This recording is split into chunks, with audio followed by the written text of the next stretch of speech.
أتعبتها السنين، فجئت تركضين في هلع مدترة بصدى العاشقين.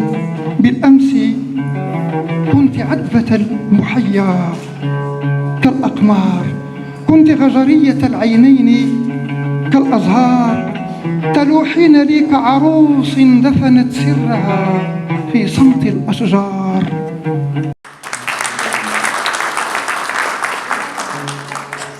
احتفاءنا بالأستاذ والشاعر حميد شات سي محمد في هذه الأمسية الأدبية نكن لها الاحترام والتقدير. أعطت وبصمت في الثقافة والرياضة، وخصوصا كرة القدم، وفي السياسة والإعلام والدفاع عن حقوق الإنسان. مؤسسة الأعمال الاجتماعية تواصل عملها الذي وجدت من أجله خدمة نساء ورجال التعليم. إذا كنت لا تعرف غير كلماتك وأفراحك الشخصية، فالعالم لم يعد بحاجة إليك. خير لك أن تهجر العود المقدس. أرحب بأستاذنا الكبير محمد حميد شات الذي أبى إلا أن يوقع كتابه هنا بهذه القاعة ديال الرياضة التابعة لمؤسسة الأعمال الاجتماعية. ونؤكد بالمناسبة أننا داخل المؤسسة منفتحون على جميع التجارب الثقافية اللي تتكرس الإسهامات الثقافية داخل المنطقة، داخل مدينة بن قريب على وجه الخصوص. كما نؤكد أن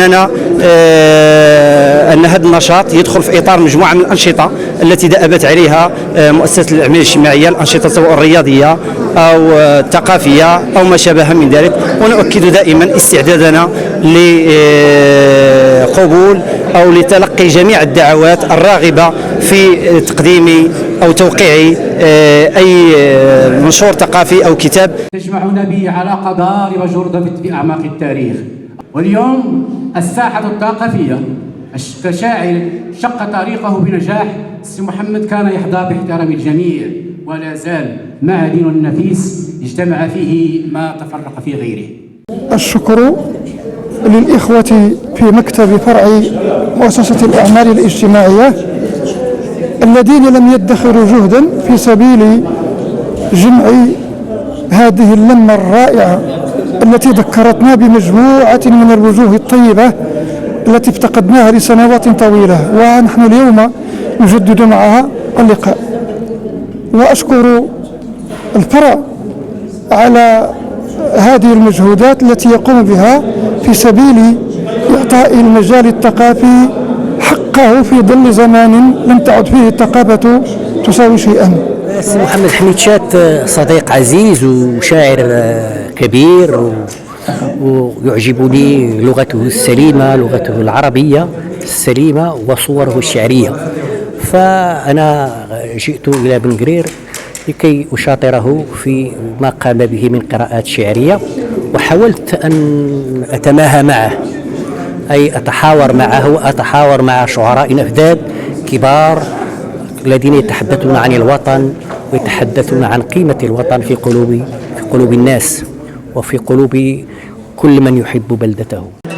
إذا كنت لا تعرف غير كلماتك وأفراحك الشخصية، فالعالم لم يعد بحاجة إليك. خير لك أن تهجر العود المقدس.